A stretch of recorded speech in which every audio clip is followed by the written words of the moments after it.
The Maclaurin series for a function f is given by, and they give it in sigma notation, and then they expand it out for us, and converges to f of x for the absolute value of x being less than r, where r is the radius of convergence of the Maclaurin series. Part A, use the ratio test to find r. So first of all, if terms like Maclaurin series and radius of convergence or even convergence or ratio test seem foreign to you, or you have some foggy memories of it, you might want to review all of those concepts on Khan Academy. We actually have multiple videos and exercises on each of these concepts on Khan Academy. But if you kind of know what it is, I will give you a little bit of a reminder for the ratio test.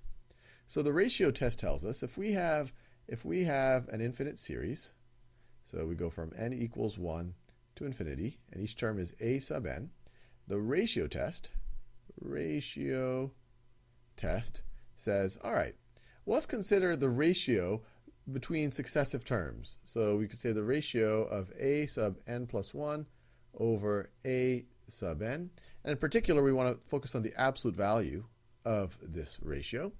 And this by itself, it might not be a constant like we would see in a geometric series. It actually might be a function of n itself. And so we want to see the behavior of this ratio as n gets really, really, really large, as we're kind of, adding those terms as we're getting close to infinity. So we'd want to take the limit as n approaches infinity here. And if this limit exists, let's say it's L, and if L is less than 1, then the series converges. So what we're going to want to do, and if L is greater than 1, it diverges, it's equal to 1, it's inconclusive. And so what we want to do here is we want to figure out the absolute value of the ratio here, take the limit, and then see for what x values will that limit be less than 1. So let's do that. So let's first think about this ratio. So a sub n plus 1 over a sub n is going to be equal to, so if we put n plus 1 into this expression here, we're going to have, so let me make this clear. So I'm going to do a sub n plus 1 up here. So we're going to have negative 3, and I could write to the n plus 1 instead of an n, and then minus 1. So it would be n plus 1 minus 1. Well, plus 1 minus 1 is just 0, so that's just the same thing as negative 3 to the n times x to the n plus 1, x to the n plus 1 over n plus 1. So that's a sub n plus 1 there. And a sub n, well, that's just negative 3 to the n minus 1 times x to the n over n. So what does this right over here simplify to? This is going to be equal to, well, we could just say this divided by that's the same thing as multiplying by the reciprocal of all of this stuff down here. So it's negative 3 to the n x to the n plus 1 over n plus 1 times the reciprocal of this business. So times n over negative 3 to the n minus 1 x to the n. And so can we simplify this? Well, we can divide both the numerator and the denominator here by x to the n. So this divided by x to the n is just 1. This divided by x to the n is going to be x, or x to the first power. And we can divide the numerator and the denominator by negative 3 to the n minus 1. Well, this is just going to be 1. And if you divide negative 3 to the n by negative 3 to the n minus 1, well, that's just going to be negative 3 to the first power.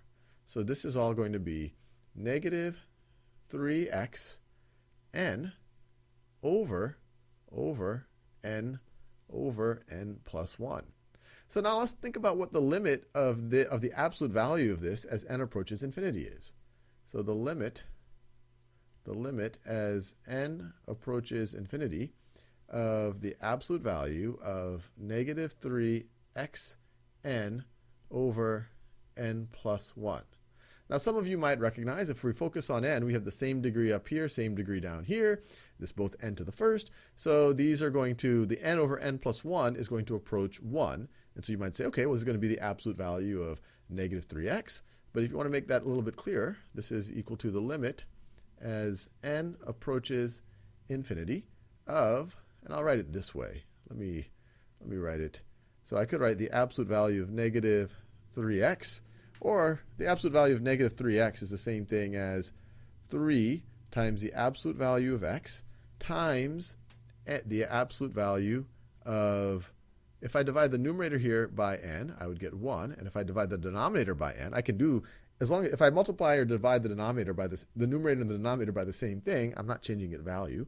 So if I divide both of them by n, in the numerator I just get 1, in the denominator, n divided by n is 1. 1 divided by n is plus 1 over n.